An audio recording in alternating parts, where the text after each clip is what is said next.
जय हिंद guys, welcome to this video.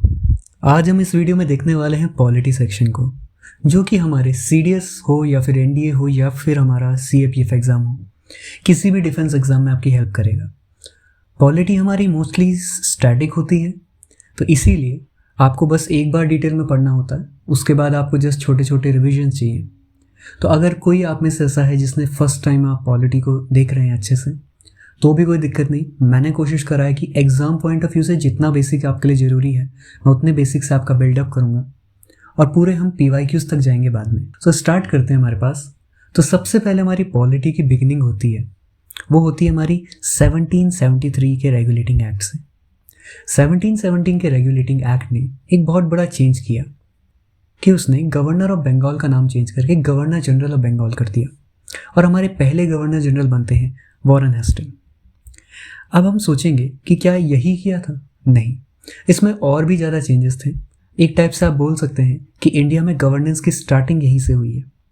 एक मेजर चीज़ जो और हुई थी, वो हुई थी कि सुप्रीम कोर्ट का सेटअप हुआ था इन कैलकाटा। अब कैलकाटा में सुप्रीम कोर्ट हुआ है सेटअप, और सुप्रीम कोर्ट के पास पावर है कि वो पर्सनल लॉज को एडमिनिस्टर कर सकते हैं। तो समझिए कि जो हिंदू होगा उसको हिंदू लॉज के अकॉर्डिंग ट्राई किया जाएगा, और जो हमारा मुस्लिम होगा उसको इस्लामिक लॉज के अकॉर्डिंग ही ट्राई किया जाएगा। तो इस टाइप का सिस्टम उस समय सेटअप था। लेकिन इस एक्ट में काफ़ी सारी खामियां थी, बाद में इश्यूज़ आए, प्रॉब्लम होने लगे, इसीलिए इस एक्ट को अमेंड किया गया और एक अमेंडमेंट एक्ट आया बाद में, और उस अमेंडमेंट एक्ट का नाम था Pitt's India act of 1784। Pitt's India act की ज़रूरत इसलिए पड़ी क्योंकि काफ़ी ज़्यादा कंपनी में करप्शन हो रहा था, कंपनी बहुत ज़्यादा लॉस में थी, और इसीलिए क्राउन ने क्या किया, एक एक्स्ट्रा बॉडी को ऐड कर दिया ईस्ट इंडिया कंपनी के साथ। पहले ईस्ट इंडिया कंपनी का सारा एडमिनिस्ट्रेशन कोर्ट ऑफ डायरेक्टर्स देखा करते थे। अब कोर्ट ऑफ डायरेक्टर्स के साथ साथ बोर्ड ऑफ कंट्रोल को भी सेटअप किया गया। आप बोल सकते हो एक डुअल सिस्टम सेटअप हो गया, या फिर इसी को हम बोलते हैं डुअल गवर्नेंस। अब ये डुअल गवर्नेंस आके काफ़ी टाइम तक चली, और ये फाइनली जाके 1857 के बाद जब सिपाही म्यूटिनी हुई, फर्स्ट वॉर ऑफ इंडिपेंडेंस ख़त्म हुई, तब जाके इसको हटा दिया गया। क्लियर? तो ये हमारा बेसिक पॉइंट था पिट्स इंडिया एक्ट का। अब इसके बाद हमारे पास नेक्स्ट चार्टर एक्ट आता है, दैट इज़ 1793 में। अब 1793 का एक्ट बात करता है कि गवर्नर जनरल की पावर को थोड़ी और बढ़ा दी गई, और जो नॉर्मल आपके नॉमिनल गवर्नर्स हुआ करते थे बाकी की प्रेसिडेंसीज़ के, जैसे कि हमारी बॉम्बे प्रेसिडेंसी थी, उसी तरह हमारी मद्रास प्रेसिडेंसी थी, वैसी बंगाल भी एक हमारा प्रोविंस था। तो गवर्नर जनरल ऑफ बंगाल था, तो obviously governor general of Bengal को ज़्यादा पावर थी as compared to governors of Madras and Bombay. लेकिन इस एक्ट में थोड़ी और ज़्यादा इम्प्रूव कर दी गई पावर। इनको बोला गया कि अब अगर गवर्नर जनरल चाहे तो वो ओवरराइड कर सकता है बाकी गवर्नर्स के डिसीजंस को। तो ये हमारे पास पावर ऐड हुई। लेकिन हमको एक और चीज़ समझनी चाहिए कि 1793 के एक्ट में ये जो पावर है ये लीगल बनाई गई। इससे पहले ऑलरेडी 1786 में जब लॉर्ड कॉर्नवालिस गवर्नर जनरल बने तो उनको ये पावर मिल चुकी थी। तो अगर आपसे कोई पूछे कि स्टार्टिंग किससे हुई है of the power of overriding, तो ये स्टार्ट हुई थी हमारे लॉर्ड कॉर्नवालिस की 1786 में। नेक्स्ट हमारे पास आता है चार्टर एक्ट ऑफ 1813। जब हम 1813 के चार्टर एक्ट के बारे में सोचते हैं तो इसमें हमारे पास सबसे बड़ा जो इम्पैक्ट आया था वो ईस्ट इंडिया कंपनी पर आया था। ईस्ट इंडिया कंपनी की ट्रेड मोनोपोली को ख़त्म कर दिया गया इस एक्ट में। लेकिन इसके बाद ईस्ट इंडिया कंपनी ट्रेड तो कर रही थी, लेकिन उनकी जो एक्सक्लूसिव ट्रेड राइट्स थे वो ख़त्म हो चुके थे।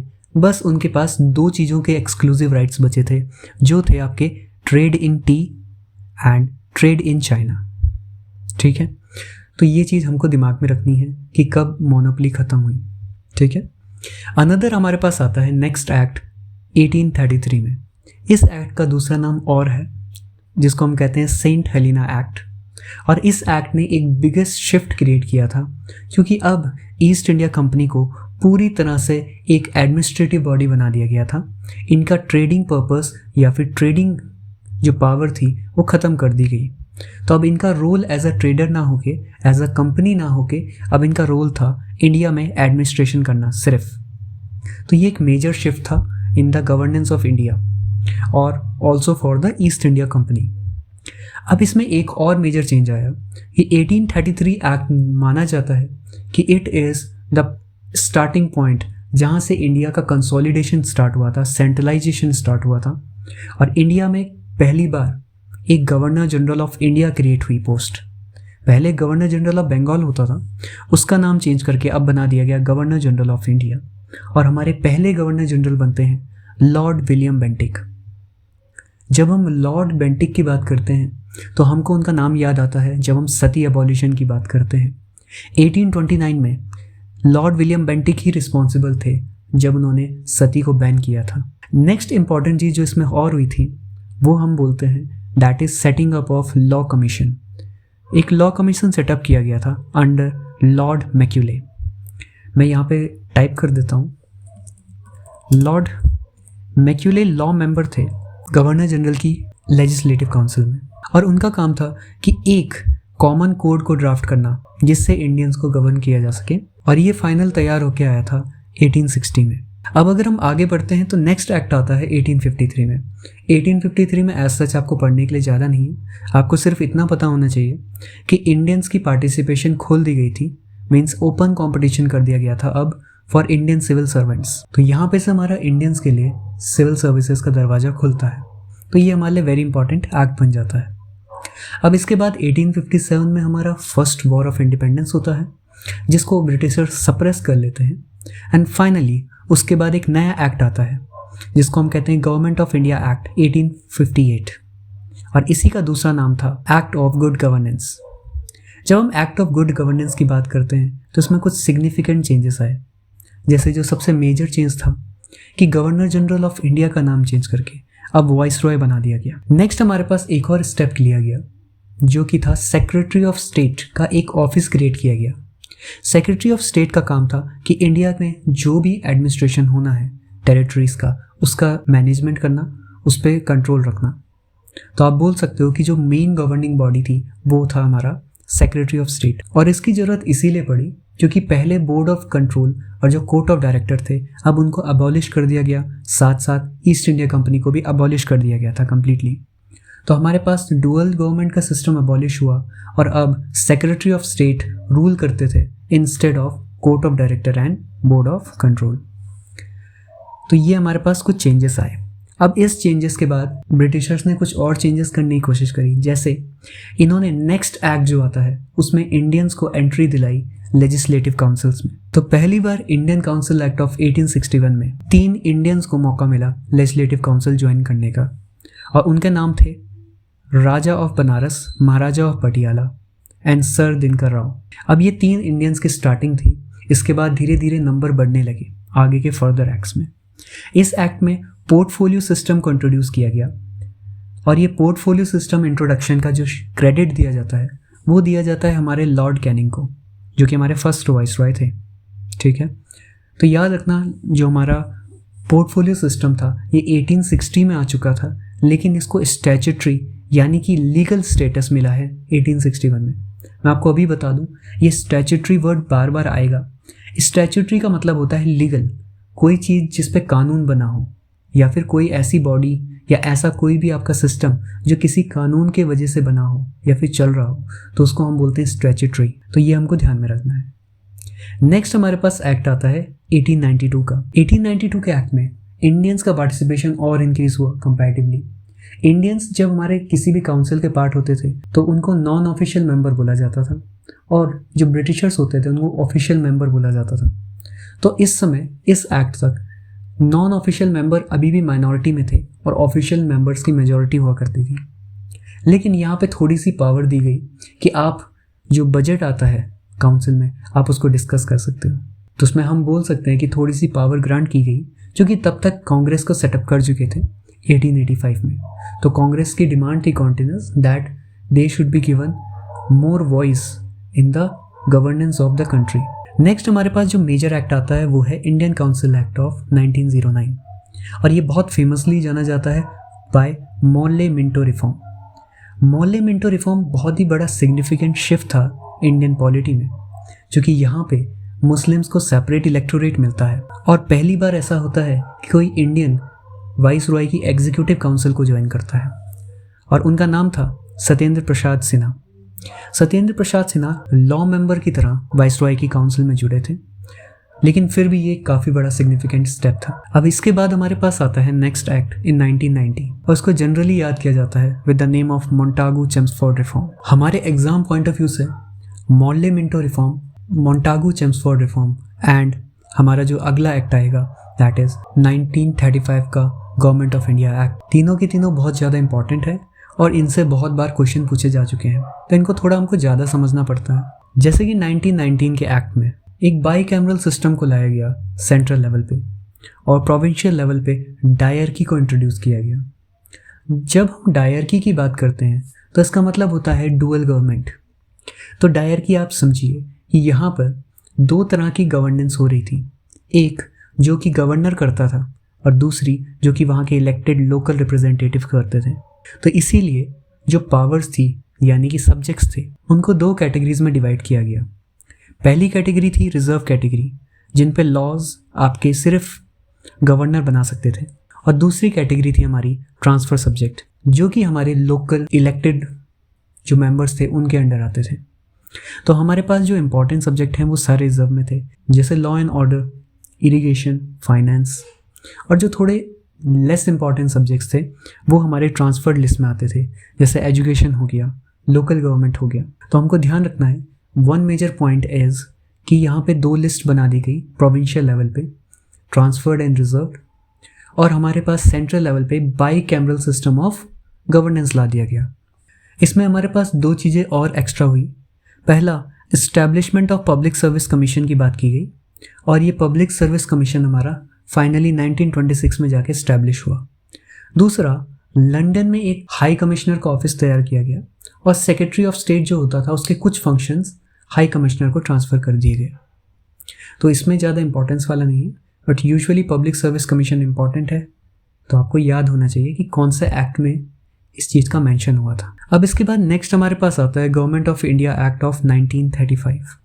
ये एक सबसे हम बोल सकते हैं lengthiest, one of the lengthiest act था इंडियन पॉलिटी की हिस्ट्री में, और यहाँ पे पहली बार एक ऑल इंडिया फेडरेशन बनाने की बात की गई, पर ये कभी बन नहीं पाई। दूसरा, हमारे पास जो मेन चीज़ हुई कि प्रोविंशियल लेवल से डायरकी को हटा के उसको सेंट्रल लेवल पे इम्प्लीमेंट किया गया। मतलब जिस तरह प्रोविंशियल लेवल पे पहले सब्जेक्ट्स को डिवाइड किया गया था वैसा ही अब सेंट्रल लेवल पे किया जा रहा था। जैसे हमारे पास आती थी फेडरल लिस्ट जिस पे कंट्रोल होता था सेंटर का, फिर प्रोविंशियल लिस्ट जिसमें प्रोविंसेस का कंट्रोल होता था, और फिर आती थी कंकरेंट लिस्ट जिनमें दोनों का कंट्रोल होता था। जब हम कंट्रोल की बात कर रहे हैं तो इसका मतलब कि उन आइटम्स पे कौन कौन कानून बना सकता है। एक और चीज़ जो इम्पॉर्टेंट यहाँ पे हुई वो हुआ कि कम्युनल रिप्रेजेंटेशन मिला women's as well as depressed classes को। कम्युनल रिप्रेजेंटेशन का आप मतलब समझ सकते हैं कि सेपरेट इलेक्टोरेट, जो मॉर्ले मिंटो रिफॉर्म ने शुरू किया था, अब वो बढ़ते बढ़ते इतना बढ़ चुका था कि डिप्रेस क्लासेस प्लस वुमेन को भी सेपरेट इलेक्टोरेट मिला था अंडर दिस एक्ट। और हमारे पास एक जो अनदर इम्पॉर्टेंट डेवलपमेंट हुई थी वो थी फेडरल कोर्ट के एस्टेब्लिशमेंट की बात की गई। और जो ये फेडरल कोर्ट है ये फाइनली 1937 में जाके सेटअप हुआ और बाद में जाके इंडिपेंडेंस के बाद यही हमारा सुप्रीम कोर्ट बनता है। तो कई बार हमको कन्फ्यूजन होती है कि एक सुप्रीम कोर्ट हमारा 1773 के रेगुलेटिंग एक्ट में भी बना था, लेकिन आपको मैं बता दूं वो कम्प्लीटली डिफरेंट कोर्ट था, उसका आज के सुप्रीम कोर्ट से कोई लेना देना नहीं है। लेकिन जो हमारे पास 1937 में फेडरल कोर्ट बना वही आगे जाके हमारा सुप्रीम कोर्ट में कन्वर्ट हुआ। तो ये चीज़ हमको पता होनी चाहिए। नेक्स्ट हमारे पास इसके बाद कुछ चीज़ें हैं मैं आपको पहले बताना चाहता हूँ, क्योंकि अब फाइनली हम इंडिपेंडेंस पे आने वाले हैं तो हमको पता होना चाहिए कि इंडिपेंडेंस से पहले हमारे पास क्या हुआ था। तो इंडिपेंडेंस का जो एक्ट था हमारा, जो कि है गवर्नमेंट ऑफ इंडिया एक्ट 1947, उससे पहले हमारे पास हमारी कॉन्स्टिट्यूएंट असेंबली बनी थी। और हमारी कॉन्स्टिट्यूएंट असेंबली बनने की बात आ रही है तो हमको पता होना चाहिए कि पहली बार कॉन्स्टिट्यूएंट असेंबली बनाने का डिमांड किसने दी थी। तो पहली बार जो ये डिमांड थी ये हमारे एम.एन. रॉय जी ने दी थी 1934 में, और इंडियन नेशनल कांग्रेस ने इसको ऑफिशियली इस डिमांड को रेज किया था 1935 में। अब ये डिमांड चलती रही और 1940 जब वर्ल्ड वॉर की स्टार्टिंग हुई तो ब्रिटेन को ज़रूरत पड़ी इंडिया के सपोर्ट की, और उस सपोर्ट को पाने के लिए इंडियंस को एक ऑफ़र दिया गया जिसको जाना जाता है अगस्त ऑफ़र के नाम से। तो अगस्त ऑफ़र में इंडियंस को एक डोमिनियन स्टेटस ऑफ़र किया गया था कि जिसमें आपको एक डोमिनियन बना के दिया जाएगा, लेकिन उसमें मेजरली पावर फिर भी ब्रिटिश के पास ही रहेगी। तो उसको रिजेक्ट कर दिया गया। और उसके बाद फिर हमारे पास एक सेकेंड ऑफर आता है जिसको क्रिप्स मिशन के नाम से जाना जाता है, जिसको लीड कर रहे थे सर स्टैफोर्ड क्रिप्स। और ये आता है हमारा 1940 में, लेकिन ये मिशन भी फेल हो जाता है। और तीसरा फाइनली हमारा जो अगला मिशन आता है that is cabinet mission plan. और इस कैबिनेट मिशन प्लान के अंडर ही हमारी कॉन्स्टिट्यूएंट असेंबली को बनाया जाता है, जो आगे चल के हमारे इंडिया का कॉन्स्टिट्यूशन बनाती है। तो ये कैबिनेट मिशन प्लान हमारा 1946 में आता है और उसके बाद हमारी कॉन्स्टिट्यूएंट असेंबली बनती है। और हमारी जब कॉन्स्टिट्यूएंट असेंबली बनती है तो उसके बाद हमारा जुलाई 22 को 1947 में हमारा एडॉप्शन किया जाता है नेशनल फ्लैग का, जो कि है तिरंगा। एंड देन फाइनली कॉन्स्टिट्यूशन बनाने का काम स्टार्ट होता है। और 1947 में तो हमको पता ही है कि 15 अगस्त को हमको इंडिपेंडेंस मिली थी। एंड उसके बाद जाके हमारा कॉन्स्टिट्यूशन बनता रहा और फाइनली जाके 26 नवंबर 1949 में हमारा कॉन्स्टिट्यूशन बन के तैयार हुआ और उसमें सभी मेंबर्स के हस्ताक्षर हुए। इसीलिए हम बोलते हैं the Indian constitution was adopted and enacted on 26 नवंबर 1949। तो अगर आपसे क्वेश्चन पूछा जाए कि हमने अडॉप्ट कब किया था, तो प्लीज़ डू नॉट टिक 1950, क्योंकि हमने 26 नवंबर 1949 में हमारा कॉन्स्टिट्यूशन अडॉप्ट कर लिया था। हाँ, उसका फुल इम्प्लीमेंटेशन हमारा 26 जनवरी 1950 में हुआ। एक अनदर इम्पॉर्टेंट डेट जो हमको पता होनी चाहिए दैट इज़ जनवरी 24, 1950। इस दिन हमने हमारा नेशनल एंथम अडॉप्ट किया और नेशनल सॉन्ग को अडॉप्ट किया। और साथ ही साथ हमारे डॉक्टर राजेंद्र प्रसाद जी को हमारे फर्स्ट प्रेसिडेंट के तौर पर सिलेक्ट किया था। तो ये एक इंपॉर्टेंट डिटेल बन जाती है रिगार्डिंग अवर इंडिपेंडेंस। नेक्स्ट आगे बढ़ते हैं। हमारे पास कॉन्स्टिट्यूएंट असेंबली की हमने बात करी। कॉन्स्टिट्यूएंट असेंबली हमारी बनी थी कैबिनेट मिशन प्लान के अंडर। और कैबिनेट मिशन प्लान ने जैसे ही बनाया तो सारे मेंबर्स को बुलाया गया एक जगह, और उनमें से जो सीनियर मोस्ट मेंबर थे उनका नाम था डॉक्टर सच्चिदानंद सिन्हा। इन्हीं को कुछ समय के लिए इंटरिम प्रेसिडेंट बना दिया गया, लेकिन बाद में चल के राजेंद्र प्रसाद को एक परमानेंट प्रेसिडेंट के तौर पर चुना गया और हमारे 2 वाइस प्रेसिडेंट भी चुने गए। पहले का नाम था एच.सी. मुखर्जी एंड दूसरा थे वी.टी. कृष्णमाचारी। अब हमारी जो एक कॉन्स्टिट्यूएंट असेंबली थी, इसने 2 साल 11 महीने और 18 दिन लिए हमारे पूरे कॉन्स्टिट्यूशन को बनाने में। इंडिया का कॉन्स्टिट्यूशन वर्ल्ड का लेंथीएस्ट कॉन्स्टिट्यूशन माना जाता है किसी भी कंट्री के लिए, और उसको बनाने में इतना टाइम तो वैलिड ही था। अब हमारे पास इसके इनैक्टमेंट की डेट है जो मैं आपको पहले ही बता चुका हूँ, दैट इज़ 26 नवंबर 1949। नेक्स्ट हमारे पास आता है कि जब हमारी कॉन्स्टिट्यूएंट असेंबली हमारे कॉन्स्टिट्यूशन को ड्राफ्ट कर रही थी तो ये एक एक्सटेंसिव वर्क था, और इस वर्क को करने के लिए बहुत सारी कमिटीज़ बनाई गई थी। अब कमिटीज़ तो बहुत सारी थी, लेकिन हम सारी याद नहीं कर सकते। हमको कुछ इंपॉर्टेंट कमिटीज़ पता होनी चाहिए। जैसे यूनियन पावर कमेटी को हेड किया था जवाहरलाल नेहरू ने। दूसरी हमारी यूनियन कॉन्स्टिट्यूशन कमेटी, उसके भी हमारे हेड थे जवाहरलाल नेहरू। एंड तीसरा स्टेट्स कमेटी, इसके भी हेड थे हमारे जवाहरलाल नेहरू। हमारी 2 कमेटीज़ हैं जिनको हेड किया था स्पेसिफिकली सरदार वल्लभ भाई पटेल ने। वो थी पहली प्रोविंशियल कॉन्स्टिट्यूशन कमेटी एंड दूसरी थी हमारी advisory committee of fundamental rights, minorities and tribal and excluded areas. तो हमको ध्यान आप ऐसे करके रख सकते हो कि जहाँ पे यूनियन की बात है या स्टेट्स की बात है तो वो थी हमारी जवाहरलाल नेहरू के पास, और जहाँ पे प्रोविंशियल कॉन्स्टिट्यूशन या ट्राइबल एरियाज़ की बात थी वो थी हमारी सरदार वल्लभ भाई पटेल के पास। नेक्स्ट हमारे राजेंद्र प्रसाद जी ने भी 2 कमिटीज़ को हेड किया था। पहली थी rules of procedure committee and दूसरी थी स्टीयरिंग कमेटी। तो आप ऐसे ध्यान रख सकते हो क्योंकि राजेंद्र प्रसाद हमारे कॉन्स्टिट्यूएंट असेंबली के प्रेसिडेंट भी थे, तो प्रेसिडेंट का काम होता है सारे रूल्स और प्रोसीजर्स को देखना, और दूसरा हर चीज़ को स्टीयर करना, मतलब हैंडल करना। तो इस तरह से भी आप एक याद करने का बना सकते हो, ठीक है। अनदर इम्पॉर्टेंट कमेटी जो हमारी थी वो थी ड्राफ्टिंग कमेटी। ड्राफ्टिंग कमेटी के हमारे चेयरपर्सन थे डॉक्टर B.R. अम्बेडकर, और इसमें हमारे पास कुछ और मेंबर्स भी थे, तो उनके नाम हमको पता होने चाहिए। पहले थे गोपाल स्वामी अयंगर, दूसरे थे हमारे सैयद मोहम्मद सदुल्ला, तीसरे हमारे अल्लादी कृष्ण स्वामी अय्यर, नेक्स्ट हमारे K.M. Munshi ji, then N. Madhavrao ji and then T.T. Krishnamachari ji. तो इन सब का नाम हमको पता होना चाहिए बाय हार्ट, क्योंकि ये पहले पूछे जा चुके हैं और दोबारा भी पूछे जा सकते हैं। अब हम थोड़ा सा जानते हैं हमारे कॉन्स्टिट्यूशन के बारे में और कॉन्स्टिट्यूशन के इंट्रोडक्शन के बारे में। तो हमारे कॉन्स्टिट्यूशन का जो इंट्रोडक्टरी पार्ट है, जो पहला पेज है, उसको हम कहते हैं प्रियम्बल। और हमारा प्रियम्बल हमारे कॉन्स्टिट्यूशन के लिखे जाने के बाद लिखा गया। लेकिन ये जो प्रियम्बल है ये हमारा एक पुराने डॉक्यूमेंट पे बेस्ड था जिसका नाम था ऑब्जेक्टिव रिजोल्यूशन। एक्चुअली जब कॉन्स्टिट्यूएंट असेंबली बनी थी तो कॉन्स्टिट्यूशन बनाने से पहले एक डॉक्यूमेंट बनाया गया था बाय जवाहरलाल नेहरू जी, और उन्होंने इस डॉक्यूमेंट में वो बेसिक चीज़ें लिखी थी जिसके अकॉर्डिंग हम चाहते थे कि हमारा कॉन्स्टिट्यूशन बने। तो आप बोल सकते हो बेसिक आइडियाज़ थे इसमें, और उसी को मॉडिफाई करके हमारा प्रियम्बल बनाया गया। अब जो ये प्रियम्बल का आइडिया है ये यूएसए से लिया गया है, क्योंकि यूएसए में भी अपना प्रियम्बल है। और हमारा जो प्रियम्बल बना है वो हमने एक बार अमेंड किया है after the commencement of constitution, और ये हमारा किया गया था by the 42nd amendment act of 1976। हमारे प्रियम्बल में उस समय 3 नए वर्ड्स ऐड किए गए थे। एक था हमारे पास सोशलिस्ट, सेक्युलर एंड इंटीग्रिटी। तो ये तीनों हमको पता होने चाहिए कौन कौन से ऐड हुए हैं bye 42nd amendment act of 1976। साथ ही साथ हमको एक और चीज़ पता होनी चाहिए कि प्रियम्बल हमारा नॉन जस्टिसेबल है। मतलब जिस तरह हमारी फंडामेंटल राइट्स हैं जो कि हमारा जुडिशरी प्रोटेक्ट करता है, वो हमारा प्रियम्बल के लिए वैलिड नहीं है, because preamble is non justiciable, जिस तरह हमारा डीपीएसपी भी है नॉन जस्टिसेबल। अगर कोई ऐसा बच्चा भी है जिसको नहीं पता डीपीएसपी क्या होते हैं तो आप थोड़ी देर रुकिए, अभी हम आगे डीपीएसपी भी पढ़ेंगे।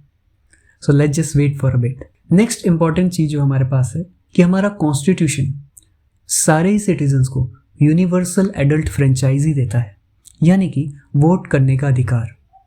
पहले हमारे पास 1989 तक 21 ईयर्स हमारी मिनिमम एज होती थी अगर आप वोटिंग करना चाहते हो, लेकिन 1989 के बाद से इस एज को घटा के 18 साल कर दिया गया, और ये किया गया by 61st constitutional amendment act of 1988। अब हमारा कॉन्स्टिट्यूशन तैयार है बन के, लेकिन ऐसा तो हो नहीं सकता कि समय के साथ हमको उसमें कुछ चेंजेस ना करने पड़े।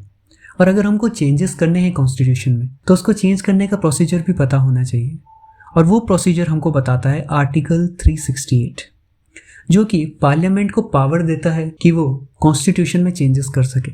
और आर्टिकल 368 के अंडर कॉन्स्टिट्यूशन में चेंजेस किए जा सकते हैं, लेकिन उसके लिए आपको यूज़ करनी पड़ती है स्पेशल मेजॉरिटी। नेक्स्ट अनदर चीज़ हमारे पास आती है वो है फंडामेंटल राइट्स। तो हमारे जो फंडामेंटल राइट्स हैं जो कि हमारे कॉन्स्टिट्यूशन के आर्टिकल 12 से आर्टिकल 35 तक दिए गए हैं, और जो हमारे फंडामेंटल राइट्स हैं इनको मैग्ना कार्टा ऑफ इंडिया भी कहा जाता है। अगर आपसे पूछा जाए कि या फिर आपके दिमाग में ख्याल आए कि मैग्ना कार्टा क्या होता है, तो याद रखना एंशिएंट टाइम पे ब्रिटेन में ये एक टाइप का रॉयल चार्टर बोल सकते हैं या डिक्लेरेशन था राजा की तरफ से, तो इसीलिए ये वर्ड आज भी यूज़ किया जाता है। तो आप समझ सकते हो कि इंडिया में इसकी इंपॉर्टेंस बहुत ज़्यादा है, फंडामेंटल राइट्स, और इनको ही हम आगे पढ़ने वाले हैं। तो चलिए आगे बढ़ते हैं। अब हमारे पास कुछ और चीज़ें भी हैं जैसे कॉन्स्टिट्यूएंट असेंबली से रिलेटेड। जैसे हमारे लीगल कॉन्स्टिट्यूशनल एडवाइज़र जो थे उनका नाम था sir BN Rau. H B R Iyengar ji हमारे सेक्रेटरी थे कॉन्स्टिट्यूएंट असेंबली के। SN मुखर्जी हमारे चीफ ड्राफ्ट्समैन थे। प्रेम बिहारी नारायण रायजादा हमारे कैलीग्राफर थे। नंदलाल बोस एंड राम मनोहर सिन्हा हमारे डेकोरेटर्स थे, और हमारे वसंत कृष्ण वैद्य कैलीग्राफर थे हिंदी लैंग्वेज में। और हमारे वसंत कृष्ण वैद्य जी कैलीग्राफर थे फॉर हिंदी लैंग्वेज। अगेन मैं बोल रहा हूँ इंपॉर्टेंट है ये फैक्चुअल नॉलेज, क्योंकि इससे क्वेश्चन डायरेक्टली बनते हैं। अब हमारे पास आता है कि हमारे कॉन्स्टिट्यूशन में बहुत सारे फीचर्स हैं, लेकिन वो फीचर्स अलग अलग जगह से लिए गए हैं।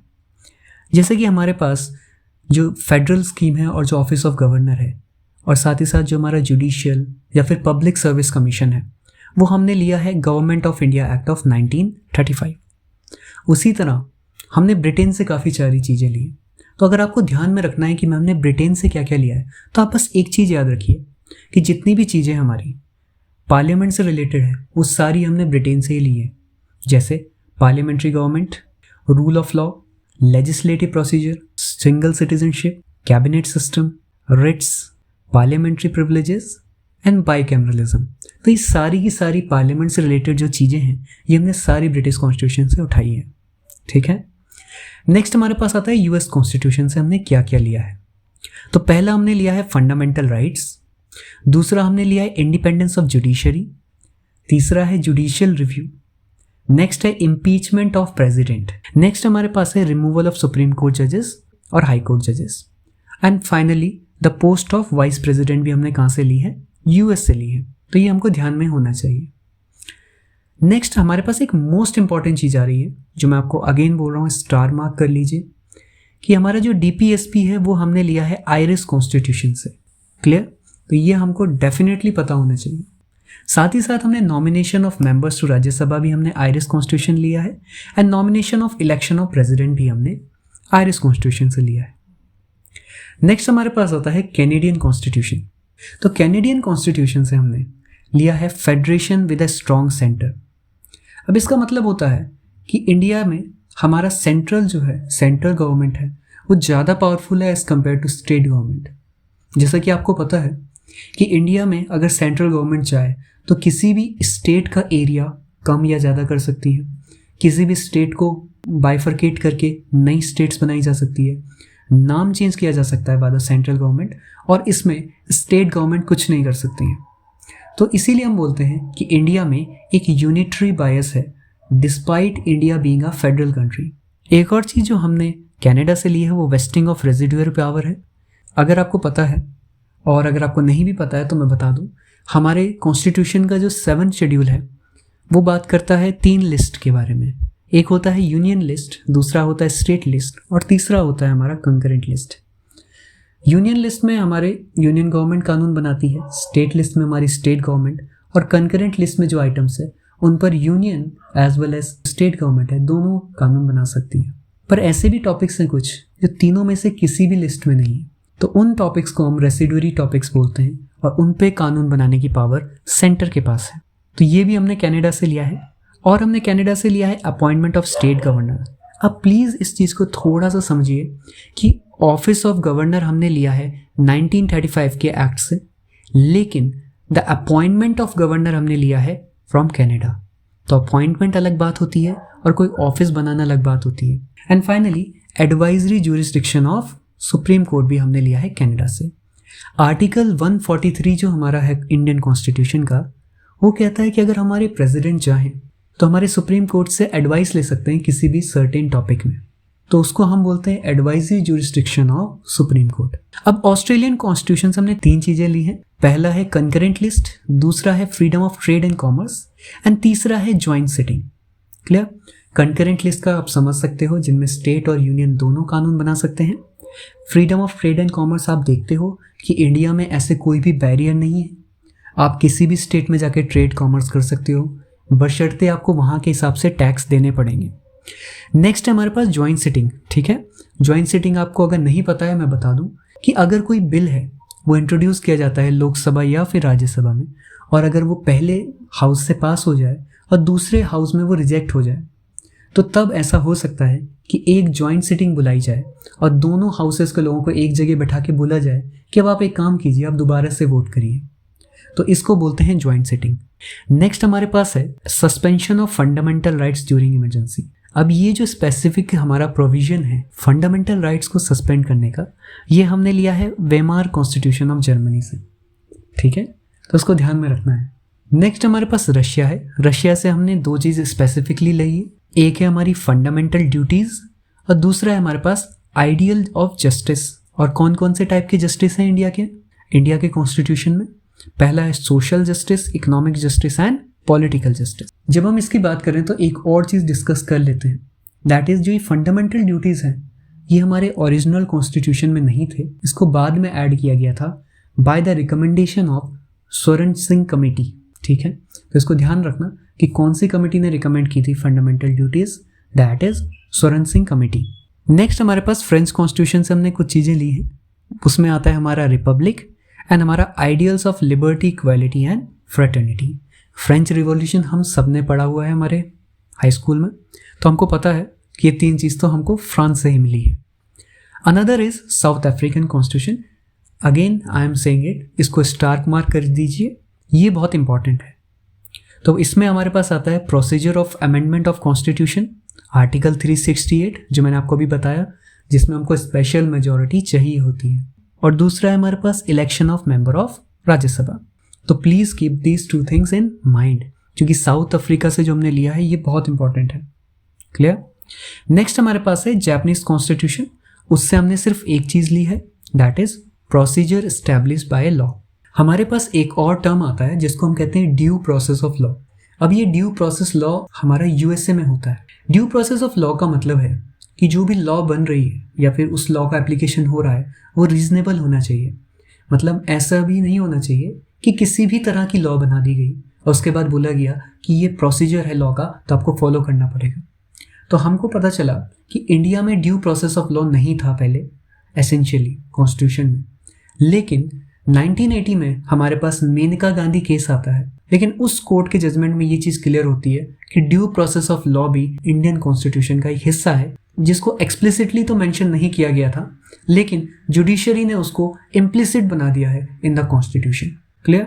तो ध्यान रखना है हमारा प्रोसीजर स्टैब्लिश्ड बाय लॉ कहाँ से है, जापानीज से है। और अगर कभी गलती से ऐसा क्वेश्चन आ जाए कि ड्यू प्रोसेस ऑफ लॉ कहाँ से है, तो वो हमारा यूएसए से है, प्लीज़ याद रखना। अब हमारे पास आता है शेड्यूल्स ऑफ इंडियन कॉन्स्टिट्यूशन। तो अब हमारा जो कॉन्स्टिट्यूशन है उसके जो हमारे एंड में ना कुछ टेबल्स दी हुई हैं और इन टेबल्स में हमारे कुछ इंपॉर्टेंट डिटेल्स दी हुई हैं। तो हमारे पास 12 शेड्यूल्स हैं हमारे, और हम एक एक करके सबको देखेंगे। तो हमारा जो फर्स्ट शेड्यूल है वो बात करता है name of Indian states and territories. India की जितनी भी टेरिटरीज हैं उनकी बात करता है, ठीक है। दूसरा शेड्यूल हमारी बात करता है पे और सैलरीज की। तीसरा हमारी बात करता है ओथ की, यानी कि शपथ जो ली जाती है बाय डिफरेंट पब्लिक ऑफिशियल्स, जो हमारे कॉन्स्टिट्यूशनल ऑफिस होल्डर्स हैं उनकी जो शपथ होती है, जैसे सीजीआई हो गई या हमारे प्रेसिडेंट साहब हो गए, तो उनकी जो ओथ होती है वो इसमें बताई गई है। नेक्स्ट शेड्यूल 4 में हमारी बात की गई है राज्यसभा की सीट एलोकेशन के बारे में। एंड शेड्यूल 5 बात करता है हमारे शेड्यूल्ड एरियाज़ के बारे में। एंड शेड्यूल 6 बात करता है हमारे ट्राइबल एरियाज़ के बारे में। और ट्राइबल एरियाज़ कुछ स्पेसिफिक स्टेट्स में, जैसे कि आसाम, त्रिपुरा, मेघालय, मिजोरम। अब इन 4 स्टेट्स का नाम स्पेसिफिकली याद रखना है हमको, तो इसको करने के लिए आप AMTM से याद रख सकते हो। AM का मतलब है आसाम एंड मेघालय, TM का मतलब है त्रिपुरा एंड मिजोरम। अब आसाम के ठीक बगल में हमारे एडजेसेंट में है मेघालय और त्रिपुरा के ठीक बगल में है हमारे मिजोरम। तो इस तरह से आप चाहो तो अपने दिमाग में एक माइंड मैप तैयार कर सकते हो, ठीक है। नेक्स्ट हमारे पास आता है 7th शेड्यूल। 7th शेड्यूल हमारी बात करता है डिवीजन ऑफ सब्जेक्ट्स की। जैसे कि हमारे पास आते हैं, मैंने आपको पहले ही बता चुका है, यूनियन सब्जेक्ट्स हैं यूनियन लिस्ट में, फिर हमारे स्टेट सब्जेक्ट्स आते हैं स्टेट लिस्ट में, एंड कंकरेंट सब्जेक्ट आते हैं कंकरेंट लिस्ट में। क्लियर। देन 8th शेड्यूल हमारी बात करता है हमारी ऑफिशियल लैंग्वेजेस के बारे में। इंडिया में हमारे पास 22 ऑफिशियल लैंग्वेजेस हैं और इंग्लिश हमारी इन 22 लैंग्वेजेस में इंक्लूडेड नहीं है, प्लीज़ रिमेंबर दैट। नेक्स्ट हमारे पास है शेड्यूल 9 जो कि बात करता है लैंड रिफॉर्म्स की। देन शेड्यूल 10 बात करता है एंटी डिफेक्शन की। एंटी डिफेक्शन क्या होता है? तो देखिए, पहले ऐसा होता था कि जो हमारे पॉलिटिशियंस होते थे, इलेक्टेड मेंबर्स होते थे पार्लियामेंट के, असेंबली के, वो एक पार्टी से दूसरी पार्टी में चेंज होते रहते थे। तो उसी को रोकने के लिए हमारे पास एंटी डिफेक्शन लॉ लाया गया और उसी एंटी डिफेक्शन लॉ की वजह से ये शेड्यूल बन के आया जिसका नंबर क्या है, शेड्यूल नंबर 10।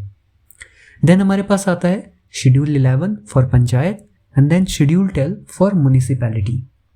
अब हमको एक चीज़ हम और रिवाइज कर लेते हैं यहीं पे, दैट इज जो हमारा ये शेड्यूल 11 है ये हमारे 1992 में ऐड किया गया था by 73rd constitutional amendment act, जिससे इंडिया में हमारे पंचायती राज सिस्टम को एक लीगल रिकॉग्निशन मिला, ठीक है, ऑल ओवर द कंट्री। दूसरा हमारे पास 74 कॉन्स्टिट्यूशनल अमेंडमेंट एक्ट जो कि 1992 में ही आया था। उस कॉन्स्टिट्यूशनल अमेंडमेंट एक्ट ने म्यूनिसिपैलिटी वाले शेड्यूल को ऐड किया हमारे कॉन्स्टिट्यूशन में, और इंडिया में हमारी अगेन म्यूनिसिपैलिटी है उसको एक लीगल स्टेटस दिया। अब इतने सारे हमको याद कैसे रहेंगे? तो देखिए, आप इसको फर्स्ट अल्फ़ाबेट से याद कर सकते हैं। या फिर अगर आपके पास कोई और निमोनिक है आप उसको यूज़ कर सकते हैं। मैं एक को जनरली करता था। मेरा पर्सनल फेवरेट यही है कि मैंने बस फर्स्ट जो लेटर्स हैं उनको एक सीक्वेंस में याद किया हुआ है, जैसे NPORST DLLAPM। तो इस तरह मुझे याद रहता है। N for names of territories, P for page, O for oath, R for Rajya Sabha seat allocation, S for scheduled areas, T for tribal areas, D for division of subject, L for language, another L for land reforms, then A for anti-defection law, then P for Panchayati and M for municipality। तो इस तरह से आपको जो suitable लगे आप याद करो, बट मैं बोलूँगा कि आप भी ऐसे याद कर सकते हो NPORST DLLAPM, ईजी है। बट जैसा भी आपको अच्छा लगे, आपको बस याद होने चाहिए क्योंकि ये आते हैं।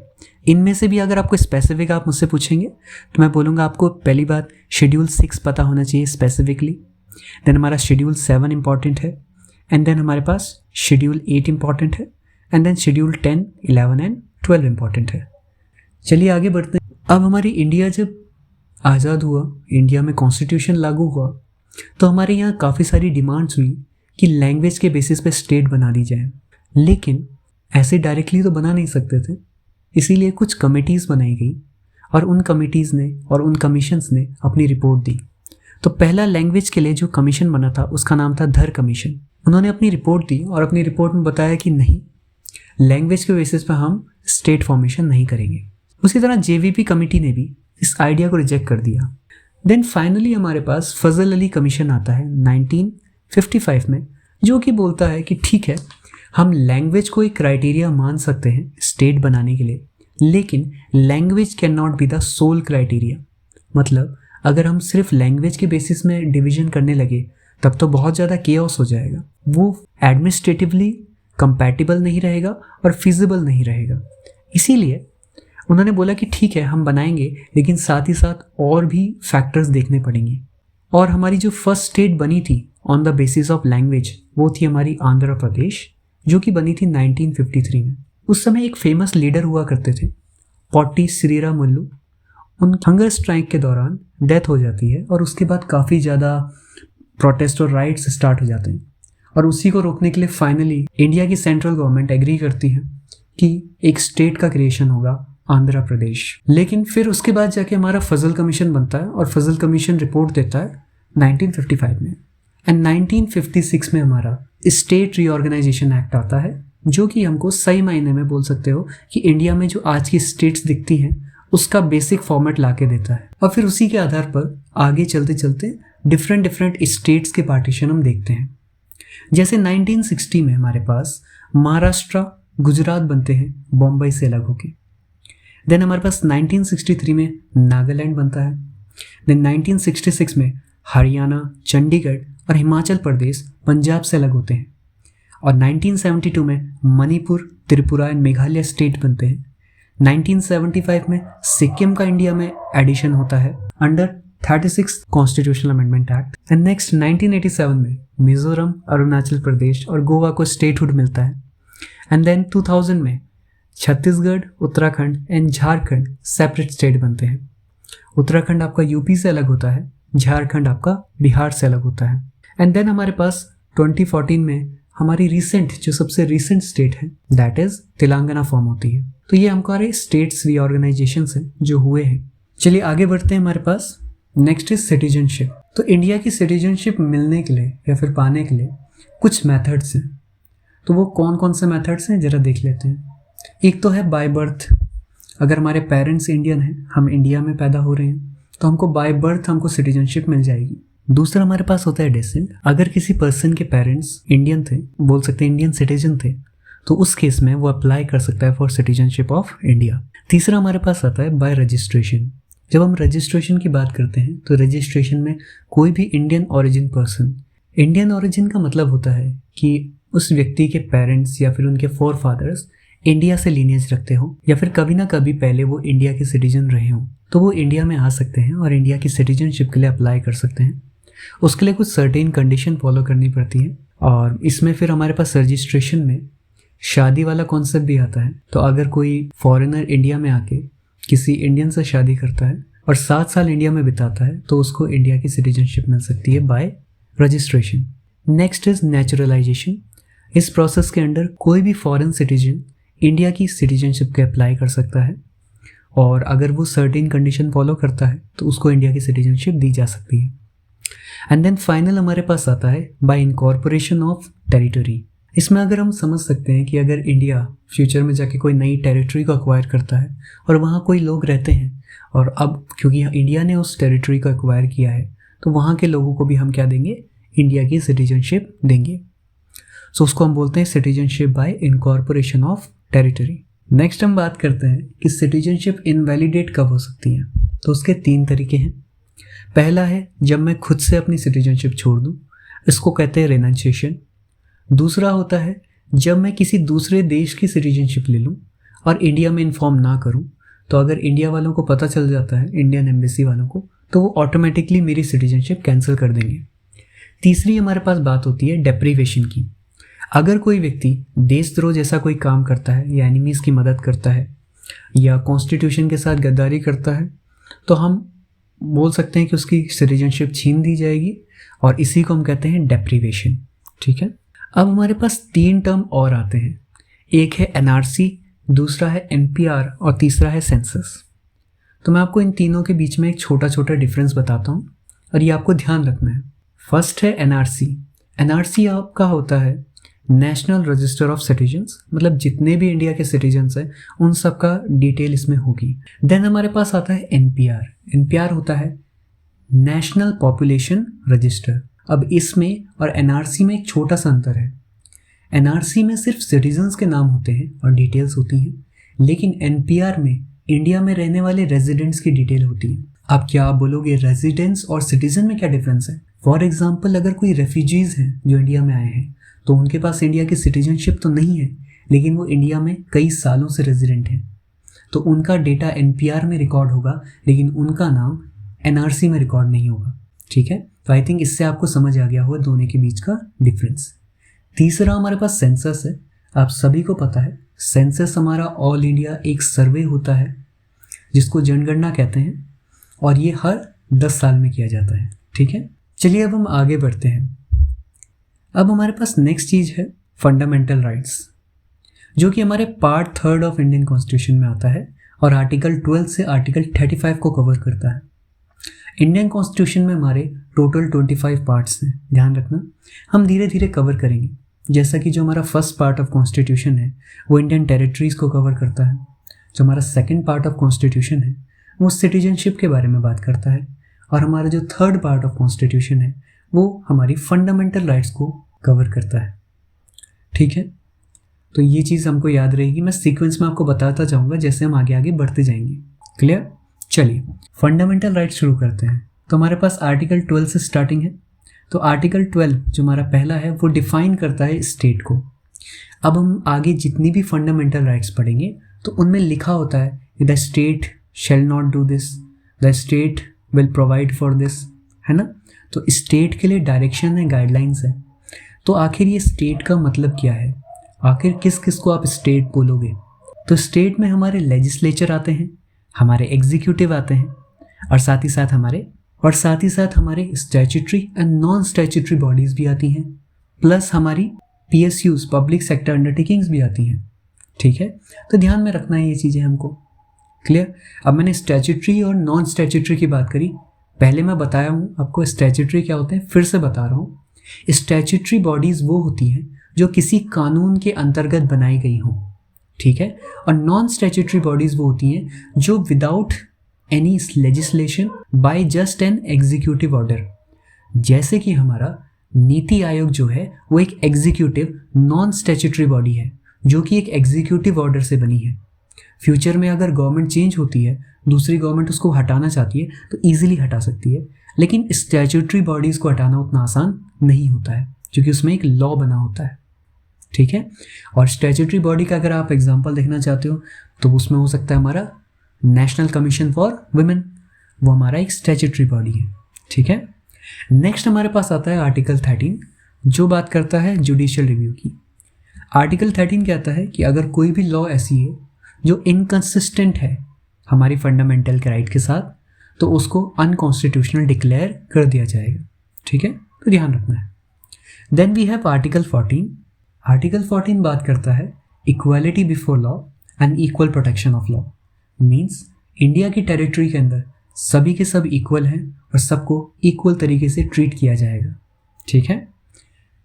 After that we have our article 15। Article 15 हमारा डिस्क्रिमिनेशन के अगेंस्ट राइट है। ये कहता है कि इंडिया में ना ही रेस, ना ही रिलीजन, कास्ट, सेक्स और प्लेस ऑफ बर्थ के अकॉर्डिंग आपके साथ डिस्क्रिमिनेशन होगा। ठीक है, और अगर कोई करता है तो उस पर हमको क्या करना है, एक्शंस लेने हैं। क्लियर। तो इस चीज़ को प्रोहिबिट किया जाता है कि डिस्क्रिमिनेशन नहीं करा जाएगा। अनदर हमारे पास है आर्टिकल 16 जो कि बात करता है equality of opportunity in matter of public employment. Clear, कि सबको पब्लिक एम्प्लॉयमेंट की जहाँ तक बात है तो इक्वल अपॉर्चुनिटी मिलेगी, लेकिन यहाँ पे कुछ एक्सेप्शंस भी हैं। उसी तरह आर्टिकल 15 में भी एक्सेप्शंस हैं। बेसिकली इंडिया कॉन्स्टिट्यूशन कहता है कि देखिए आप इक्वल्स को इक्वल्स की तरह ट्रीट करोगे ना, लेकिन जो लोग अंडर प्रिविलेज्ड हैं, जो लोग सोशली हम बोल सकते हैं डिप्रेस्ड हैं, उनको अगर आपको इक्वली आप बोलोगे कि उनको भी हम सेम लेवल पे ट्रीट करेंगे अदर लोगों की तरह, तो वो कंप्लीट जस्टिस नहीं हो पाएगा। इसलिए इंडियन कॉन्स्टिट्यूशन कुछ एक्सेप्शंस देता है, जैसे कि रिजर्वेशन जो कि SC ST OBCs और हमारा इकोनॉमिकली वीकर सेक्शन को मिलता है। तो ये हमारे क्या है, बेसिकली एक्सेप्शंस हैं। ठीक है, चलिए नेक्स्ट हमारे पास आर्टिकल 17 आता है। ये बात करता है abolition of untouchability. Clear. Then हमारे पास आता है आर्टिकल 18 जो कि बात करता है अबॉलिशन ऑफ टाइटल्स के बारे में। अब इंडिया के आज़ाद होने से पहले बहुत सारे टाइटल दिए जाते थे, जैसे ब्रिटेन में आज भी दिए जाते हैं, है ना। इंडिया में अब उसको बैन कर दिया गया है, अबॉलिश कर दिया गया है, क्योंकि इंडिया का मानना है कि इंडिया में सारे सिटीजन एक समान हैं और कोई भी स्पेशल नहीं है। इंडिया में जो भारत रत्न दिया जाता है या पद्मश्री या पद्मा अवार्ड्स दिए जाते हैं, ये सारे के सारे एक अवार्ड्स हैं। इनको टाइटल की तरह आप यूज़ नहीं कर सकते हैं। अगर कोई व्यक्ति अपने नाम के आगे बोल सकते हैं कि इसको एज अ टाइटल यूज़ करेगा तो वो अगेंस्ट द कॉन्स्टिट्यूशन है, अगेंस्ट द फंडामेंटल राइट है। क्लियर। चलिए नेक्स्ट हमारे पास आता है article 19, one of the most extensive right, है ना, जो हमारे लिए सबसे इंपॉर्टेंट मानी जाती है। क्योंकि ये थोड़ा वास्ट है और थोड़ा इंपॉर्टेंट है, इसको हम थोड़ा अलग से पढ़ेंगे। मैंने इसके लिए एक अलग से स्लाइड तैयार करी है, उसको देखते हैं। तो हमारा जो आर्टिकल 19 है ये हमको 6 राइट्स देता है स्पेसिफिक। ठीक है, तो पहली हमारे पास है freedom of expression and speech, दूसरा है to assemble peacefully and without arms, तीसरा है हमारे पास to form association and unions, चौथा है to move freely throughout the territory of India, पांचवा है to reside and settle in any part और territory of India, and next है हमारे पास टू प्रैक्टिस एनी प्रोफेशन और to carry on any occupation, trade और business. ठीक है, तो अब थोड़ा इनको समझने के या फिर याद करने का मैं आपको तरीका बताता हूँ। ठीक है, तो आप इसको इस तरह से याद करिए कि मानिए कि आप कहीं पे जॉब करते हैं किसी फैक्ट्री में और आपको अपने बॉस के साथ कुछ प्रॉब्लम्स हैं, तो आपने वो आवाज़ उठाई अपनी, तो आपने अपनी राइट ऑफ स्पीच या फिर हम बोल सकते हैं freedom of speech and expression का यूज़ किया, तो आपने आवाज़ उठाई अपने बॉस के सामने। अब हम मानते हैं कि आपके बॉस ने आपकी बात नहीं सुनी, तो आपने सोचा कि अब मैं क्या करता हूँ, पीसफुली प्रोटेस्ट करता हूँ। तो आपने 4-5 लोगों को खड़ा किया अपने साथ और बोला कि चलो हम क्या करेंगे, प्रोटेस्ट करेंगे। तो आपने असेंबली कर ली पीसफुल, तो इसको कहते हैं आपने क्या करा, अपना सेकंड राइट यूज़ कर लिया। फिर देन आपने आपका मन किया कि चलो इससे काम नहीं चल रहा, मैं क्या करता हूँ, अपने सारे लोगों को मिला के एक यूनियन बना देता हूँ। तो आपने एक यूनियन फॉर्म कर दी, तो ये आपकी हो गई तीसरी right, that is to form an association और यूनियन। अब आपका लगा कि बॉस फिर भी नहीं मान रहा है, तो आपने सोचा मैं क्या करता हूँ, मैं किसी गवर्नमेंट ऑफिस के बाहर जाके धरना देता हूँ। तो आप अपनी जहाँ पे थे वहाँ से उठ के आप दूसरी जगह चले गए, गवर्नमेंट ऑफिस के बाहर। तो क्यों चले गए आप, क्योंकि आपके पास एक पावर है या फिर आपके पास एक फ्रीडम है to move freely throughout the territory of India. अब आप वहाँ पे आप सोच रहे हो कि ठीक है मैं काम करता हूँ, यहीं बैठ जाता हूँ जब तक मेरा काम पूरा नहीं होगा। तो आप रिसाइड करने लगे, आप वहाँ पे सेटल हो गए। तो अब हम बोलते हैं ये अगली राइट है हमारी, that is to reside and settle in that part. ठीक है, अब आप बहुत टाइम से वहाँ रुके हुए, आप वहीं पर रहने लग गए। अब आपको लगता है कि मैं वहाँ पे कोई बिजनेस स्टार्ट कर देता हूँ, तो आपने एक टी स्टॉल खोल लिया। तो अब क्या है, वो आपने कौन सी राइट यूज़ करी अपनी, टू प्रैक्टिस एनी प्रोफेशन। ठीक है, तो इस तरह आपने 6 की 6 राइट्स कवर कर ली अंडर आर्टिकल 19 में। तो ये हमको पता होना चाहिए। ये मैंने आपको एक तरीका बताया है, अगर आपको कोई और तरीका अच्छा लगता है तो आप याद कर सकते हो। ठीक है, चलिए फिर हम फिर से आगे बढ़ते हैं अपनी आर्टिकल 20 पे। अब हमने आर्टिकल 20 की जब बात करी तो ये कहता है कि कभी भी कोई भी व्यक्ति जो कि कॉन्विक्ट है, कॉन्विक्ट मतलब जिस पे कोई आरोप लगे हो या फिर जो कोई दोषी हो, अगर वो सेल्फ इंक्रिमेशन करना चाहे तो वो इंडिया में अलाउड नहीं है। सेल्फ इंक्रिमेशन का मतलब होता है खुद के खिलाफ गवाही देना। तो अगर कोई व्यक्ति आके बोले और कोर्ट में भी बोल दे कि मैंने ये काम किया है, तो कोर्ट आपकी बात नहीं मानेगा। कोर्ट कहता है कि आपकी बात तभी मानी जाएगी जब वहाँ पे कोई फैक्ट हो, कोई वहाँ पे प्रूफ्स हों, अदरवाइज आपकी बात को वैलिड नहीं माना जाता है। ठीक है, चलिए नेक्स्ट हमारे पास आता है आर्टिकल 21, जो कि है हमारा right to life and personal liberty. अब जो मैं राइट टू लाइफ आपको बता रहा हूँ आर्टिकल 21, तो मैं एक छोटा सा एक चीज़ बताना चाहता हूँ मेंशन। हमारे पास आर्टिकल 19 बात करता है to move freely throughout the territory of India. तो इंडिया की टेरिटरी में घूमने की जो फ्रीडम है वो हमको आर्टिकल 19 से मिलती है। लेकिन अगर बोलूँ कि मैं अब्रॉड जाना चाहता हूँ बाहर, तो वो जो राइट है वो हमको आर्टिकल 21 देता है। ठीक है, क्योंकि वो हमारी लिबर्टी की बात है। मैं अपनी लिबर्टी यूज़ करके मैं दुनिया ट्रैवल करना चाहता हूँ, so that is my liberty, इसीलिए वो हमारे आती है अंडर आर्टिकल 21। तो अब्रॉड जाना, अब्रॉड घूमना हमारा आर्टिकल 21 में आता है, और इंडिया में किसी भी टेरिटरी में जाना आर्टिकल 19 में आता है। ये क्वेश्चन आ चुका है यूपीएससी में पहले, तो आपको पता होना चाहिए। ये आ सकता है सीडीएस में। सीडीएस में यूपीएससी के क्वेश्चन रिपीट हुए हैं और होते हैं। ठीक है, चलिए नेक्स्ट है हमारे पास आर्टिकल 21A। इसको हमारे कॉन्स्टिट्यूशन में 86th अमेंडमेंट एक्ट ऑफ 2002 से एक्ट किया गया था, और ये कहता है कि 6 से 14 साल के बच्चों तक हम क्या देंगे, free and compulsory education provide करेंगे, या करनी चाहिए हमको। ठीक है, मतलब ये फंडामेंटल राइट कहती है कि हमको करना चाहिए और मिलनी चाहिए, लेकिन इसके लिए एक राइट टू एजुकेशन एक्ट अलग से है जो कि इस काम को करता है। ठीक है, नेक्स्ट हमारे पास है आर्टिकल 22। आर्टिकल 22 बात करता है प्यूनिटिव एंड प्रिवेंटिव डिटेंशन में जो भी लोग रहते हैं उनकी राइट्स के बारे में। जैसे प्यूनिटिव डिटेंशन होता है कि जब आप पे कोई केस लगा हुआ हो, आप पे कोई क्राइम के चार्जेस लगे हुए हों और आपको कस्टडी में लिया जाए, तो उसको बोलते हैं प्यूनिटिव डिटेंशन। और प्यूनिटिव डिटेंशन में एक लॉ है कि आपको 24 आवर्स के अंदर मैजिस्ट्रेट के सामने पेश करना पड़ेगा पुलिस को, अदरवाइज आपको रिलीज करना पड़ेगा। ठीक है, वैसे ही हमारे पास प्रिवेंटिव डिटेंशन होता है, लेकिन प्रिवेंटिव डिटेंशन में आपके कुछ करे बिना ही आपको पहले ही कस्टडी में ले लिया जाता है, बिकॉज पुलिस को या फिर सिक्योरिटी फोर्सेस को लगता है कि अगर आपके बाहर रहने से कोई प्रॉब्लम हो सकती है फ्यूचर में, तो इसको हम कहते हैं प्रिवेंटिव डिटेंशन। प्रिवेंटिव डिटेंशन के केस में मैक्सिमम 3 मंथ्स तक आपको कस्टडी में रखा जा सकता है, और अगर आपको कस्टडी में इसके बाद भी रखना चाहती है गवर्नमेंट, तो उसके लिए गवर्नमेंट को क्या करना पड़ेगा, एक एडवाइजरी बोर्ड से या फिर एडवाइजरी कमेटी से रिकमेंडेशन लेनी पड़ेगी, और एडवाइजरी कमेटी को जो लीड करेगा वो होंगे एक हाई कोर्ट के जज। ठीक है, तो ये चीज़ हमको पता होनी चाहिए। नेक्स्ट हमारे पास आता है आर्टिकल 23। आर्टिकल 23 बात करता है prohibition of traffic in human beings and force labour, जिसको हम बंधुआ मजदूरी कहते हैं, तो उसके बैन की बात करी जाती है। देन आर्टिकल 24 हमारी बात करता है अगेंस्ट चाइल्ड लेबर, कि हम बच्चों से काम नहीं करवाएंगे। क्लियर?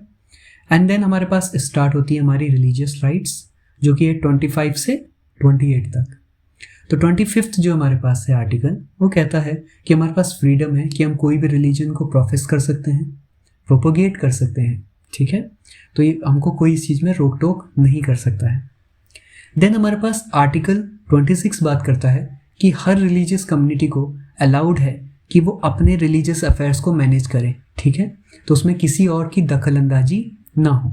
देन हमारे पास आर्टिकल 26 बात करता है कि रिलीजन के नाम पे आपसे टैक्सेस वसूले नहीं जा सकते हैं, है ना।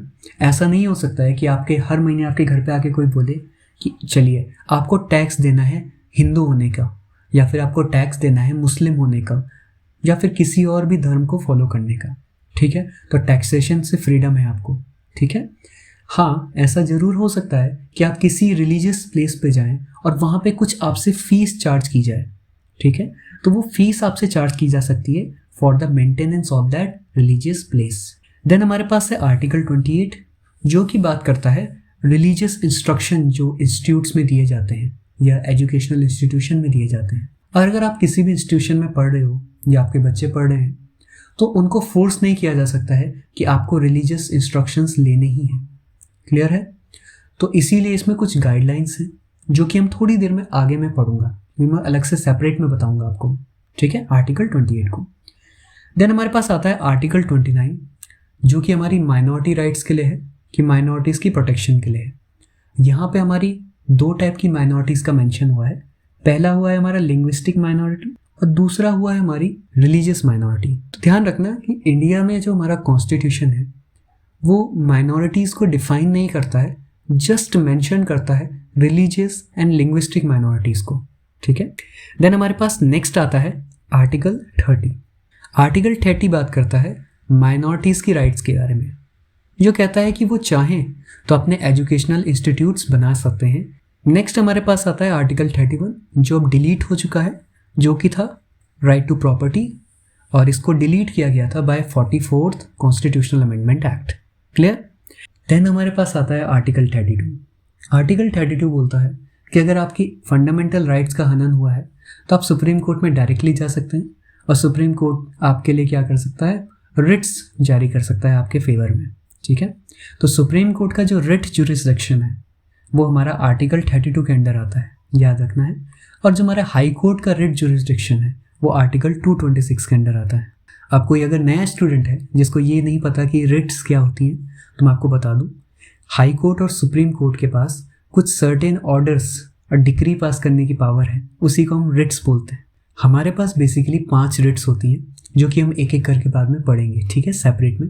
बस जस्ट ध्यान रखना कि रिट्स इशू होती हैं बाय हाई कोर्ट या फिर सुप्रीम कोर्ट के द्वारा, और जो हमारा सुप्रीम कोर्ट है वो रिट इशू करता है अंडर आर्टिकल 32 और हमारा हाई कोर्ट रिट इशू करता है अंडर आर्टिकल 226, ठीक है। देन हमारे पास आता है आर्टिकल 33 जो कि बात करता है limitation on the fundamental rights of defence personnel. ये जो आपके सिक्योरिटी पर्सनल्स हैं, जैसे आपके एयरफोर्स, आर्मी, नेवी, आपके CAPF, ऐसे पर्सनल्स की कोई भी फंडामेंटल राइट्स नहीं होती है। मतलब उनका कहने का सिंपल मीनिंग यही है कि इनकी फंडामेंटल राइट्स पे लिमिटेशंस लगाई जा सकती हैं। क्यों? क्योंकि देश की सिक्योरिटी की बात है। क्लियर? देन हमारे पास आता है आर्टिकल 34 जो कि बात करता है मार्शल लॉ के बारे में। एंड देन फाइनली हमारा है आर्टिकल 35 जो कि हमारे पार्लियामेंट को पावर देता है कि वो फंडामेंटल राइट्स को इन्फोर्स कराने के लिए लॉज बना सकते हैं।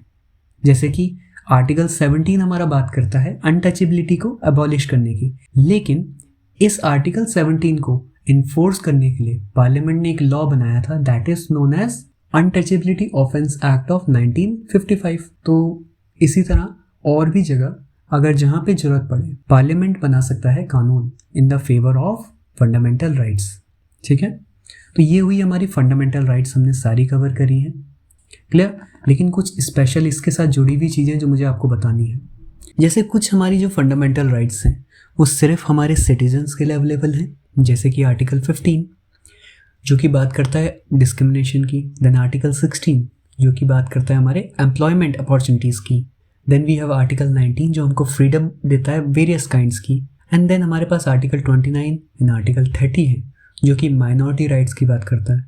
और ऑन दी अदर हैंड हमारे पास कुछ ऐसी फंडामेंटल राइट्स हैं जो कि हमारे सिटीजन्स को भी मिलती हैं और हमारे नॉन सिटीजन्स को भी मिलती है, जैसे कि आर्टिकल 14 जो बात करता है equality before law. Then article 20 जो कि हमारी लॉ है against self incrimination. Then we have article 21A जो बात करता है राइट टू एजुकेशन की। आर्टिकल 22 जो बात करता है प्यूनिटिव एंड प्रिवेंटिव डिटेंशन की। Then article 23 human trafficking and bonded labour की। आर्टिकल 25, 26, 27 एंड 28 बात करता है रिलीजियस फ्रीडम की। तो ये सारी जो राइट्स हैं ये इंडियंस को भी अवेलेबल है, साथ ही साथ फॉरेनर्स को भी अवेलेबल है, ठीक है। तो आपको ये याद होना चाहिए, इस पे क्वेश्चन आ जाता है। नेक्स्ट हमारे पास है आर्टिकल 28 जो मैंने बात करी थी, मैं अब आपको अब बताऊंगा। इसमें बात की जाती है कि अगर कोई इंस्टीट्यूशन है जो कम्प्लीटली स्टेट के द्वारा मेंटेन किया जाता है, तो वहाँ पर आप रिलीजियस इंस्ट्रक्शंस नहीं दे सकते हो, वो कम्प्लीटली प्रोहिबिटेड है।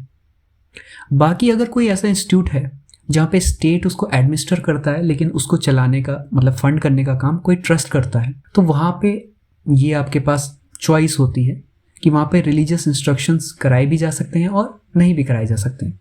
उसी तरह अगर कोई जस्ट रिकॉग्नाइज बाय स्टेट है तो वहाँ पर भी चॉइस है।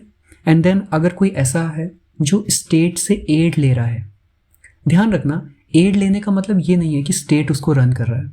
अगर स्टेट रन कर रहा है और स्टेट ही पूरा पैसा दे रहा है तब वहाँ पे प्रोहिबिशन है, अदरवाइज बाकी सारे केसेस में रिलीजियस इंस्ट्रक्शन प्रोवाइड करे जा सकते हैं। लेकिन आप किसी भी बच्चे को फोर्स नहीं कर सकते हो आप वो रिलीजियस इंस्ट्रक्शन अटेंड करने के लिए। चलिए आगे बढ़ते हैं। हमारे पास आता है माइनॉरिटी स्टेटस इन इंडिया। वैसे मैं डिस्कस कर चुका हूँ, बस 2 चीज़ आपको मुझे एक्स्ट्रा बतानी है। आर्टिकल 29 और आर्टिकल 30 में आपके साथ डिस्कस कर चुका हूँ।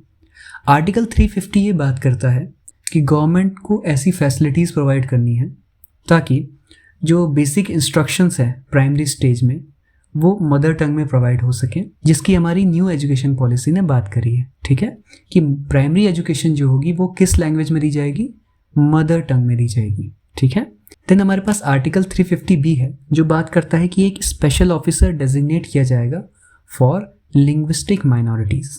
ठीक है, तो लिंग्विस्टिक माइनॉरिटीज़ के लिए जो स्पेशल ऑफिसर है वो एक कॉन्स्टिट्यूशनल पोस्ट है। प्लीज़ याद रखना ये क्वेश्चन आ सकता है। ठीक है, चलिए नेक्स्ट हमारे पास आती है रिट्स। अब देखिए हमारे पास 5 तरह की रिट्स हैं अलग अलग। ठीक है, पहला है हमारे पास हेबियस कॉर्पस की रिट। हेबियस कॉर्पस की रिट यूज़ करी जाती है ताकि अगर कोई व्यक्ति डिटेन किया हुआ है कहीं पे इलीगली तो उसको रिलीज़ कराया जा सके। ठीक है, और इस रिट को हम अगेंस्ट पब्लिक ऑफिशियल्स या फिर प्राइवेट सिटीजन किसी के भी अगेंस्ट यूज़ कर सकते हैं। ठीक है, हम का मतलब याद रखना, रिलीज़ कौन करेगा या रिट कौन यूज़ करेगा, सुप्रीम कोर्ट या फिर हाई कोर्ट यूज़ करेगा। ठीक है, सेकंड हमारे पास होती है मैंडेमस। मैंडेमस रिट का यूज़ किया जाता है अगेंस्ट पब्लिक ऑफिशियल। अगर कोई पब्लिक ऑफिशियल आपका काम नहीं कर रहा है ढंग से तो आप कोर्ट में जाते हो और आप कोर्ट को बताते हो ये प्रॉब्लम, तो कोर्ट आपके फेवर में मैंडेमस की रिट जारी कर देगा अगेंस्ट दैट पब्लिक ऑफिशियल। ठीक है, और उस पब्लिक ऑफिशियल को फिर काम करना पड़ेगा। अब इसके बाद हमारे पास आती है सर्टियरी एंड प्रोहिबिशन की रेट। अब इन दोनों रेट्स को बताने से पहले मैं आपके साथ एक टर्म डिस्कस करना चाहता हूँ जो कि है quasi judicial body. Judicial bodies तो आप समझ गए होंगे, लेकिन क्वासी जुडिशियल बॉडी क्या होती है? ऐसी बॉडीज जिनका ना पूरी तरह से जो जुडिशरी नहीं है लेकिन उनके पास ऐसी पावर्स है जहाँ पे वो जजमेंट या डिसीजन सुनाने वाले। जैसे कि सोचो अगर कहीं पे कोई इंक्वायरी बैठती है, कोई स्पेशल इंक्वायरी टीम बनती है, तो वहाँ पे उनका काम क्या होता है? डिसीजन देना। तो वहाँ पे वो as a quasi judicial unit काम कर रहे होते हैं। तो हमारी जो सर्टियरी और प्रोहिबिशन की रिट है ये क्वासी जुडिशियल और जुडिशियल बॉडीज़ के अगेंस्ट में होती है। तो आप बोल सकते हो जुडिशियल बॉडी का मतलब होगा जो सबॉर्डिनेट कोर्ट्स होते हैं, लोअर कोर्ट्स होते हैं, और जो हमारी क्वासी जुडिशियल बॉडी है उसमें मैंने जैसा आपको बता ही दिया कि आपके ट्रिब्यूनल्स हो गए या कोई आपकी स्पेशल इंक्वायरी टीम्स वगैरह हो गई। क्लियर? तो आपके सर्टियरी में कोई भी लोअर कोर्ट है या फिर कोई क्वासी जुडिशियल बॉडी है, अगर उसने कोई फैसला सुना दिया है ऐसा जो कि उसकी पावर के बाहर है या फिर जो सही नहीं है, तो उसको क्वैश करा जा सकता है by using the writ of सर्टियरी। ठीक है, तो सर्टियरी क्या कर देगा? उस ऑर्डर को ख़त्म कर देगा, नल एंड वॉइड कर देगा। क्लियर? दूसरा हमारे पास प्रोहिबिशन में क्या होता है कि कोई भी क्वासी जुडिशियल बॉडी या फिर कोई जुडिशियल बॉडी जब कोई ऐसा काम करने वाली हो या फिर ऐसा कोई डिसीजन देने वाली हो जो उनकी पावर के बाहर है, जो उनके ज्यूरिसडिक्शन के बाहर है, उस समय सुप्रीम कोर्ट या फिर हाई कोर्ट प्रोहिबिशन की रिट जारी कर सकता है और उनको उस डिसीजन को सुनाने से पहले रोक सकता है। तो ऐसे याद कर सकते हो, P for prohibition, P for prevention. तो अगर हम प्रोहिबिशन की बात कर रहे हैं तो प्रोहिबिशन का मतलब है प्रिवेंट करेगा किसी को भी डिसीजन सुनाने से पहले ही। क्लियर? और जो सर्टियरी होगी वो तब यूज़ होगी जब कोई डिसीजन आ चुका है और उस डिसीजन को क्वैश करना होगा। ठीक है, तो प्लीज़ ध्यान में रखना, इसको इस तरह से याद कर सकते हो। सर्टियरी C से स्टार्ट होता है, C फॉर क्योर। क्योर किस चीज़ को करते हो? जो पहले ही हो जाती है। ठीक है, नेक्स्ट हमारे पास जो लास्ट रिट है वो है को वारंटो। क्वो वारंटो का मतलब होता है by what authority, literal meaning. तो इसमें ये एक किसी भी पब्लिक ऑफिशियल के अगेंस्ट करी जा सकती है जहाँ पे वो पब्लिक ऑफिशियल जिस भी पोस्ट पे बैठा हो उसके लिए वो क्वालिफाइड ना हो। फॉर एग्जाम्पल आप सोचो, कोई एक पब्लिक सर्वेंट है, वो किसी पर्टिकुलर पोस्ट में है और आपको लगता है वो उस पोस्ट में कुछ ही तरह का फ्रॉड करके पहुंचा है, तो आप उसके लिए कोर्ट में जा सकते हो। और कोर्ट को अगर वैलिड लगता है आर्ग्यूमेंट, तो कोर्ट क्या करेगा, ये क्वो वारंटो की रिट को जारी कर देगा। ठीक है, ये क्वेश्चन पूछा जा चुका है, क्वो वारंटो वाला क्वेश्चन आ चुका है हमारा सीडीएस में पहले। आगे हमारे पास डीपीएसपी है, बट आई थिंक इस वीडियो में इतना ही करना चाहिए, ओवर हो जाएगा और मुझे अपलोड करने में भी दिक्कत होगी फिर ज़्यादा बड़ी video. So I think I will stop here आज के लेक्चर के लिए। अगर आपको इसमें कोई भी इशू होता है तो आप मुझे कमेंट सेक्शन में पूछ सकते हैं, और बाकी वीडियोस मैं बहुत जल्दी लाऊंगा। मोस्ट लाइकली मैं 1 दिन का ही गैप मैक्सिमम लूँगा 2 वीडियोस के बीच में, और बस हम जितनी जल्दी हो सके नेक्स्ट 10 डेज़ में पॉलिटी भी ख़त्म करेंगे, साथ में MCQ भी लाऊंगा, और मैं मॉडर्न हिस्ट्री भी कवर करूंगा आपके लिए, क्योंकि modern history is very important topic जहाँ से सबसे ज़्यादा मैक्सिमम क्वेश्चंस आते हैं अगर हिस्ट्री देखें। So I will sign off from here till next time. So stay curious and keep learning.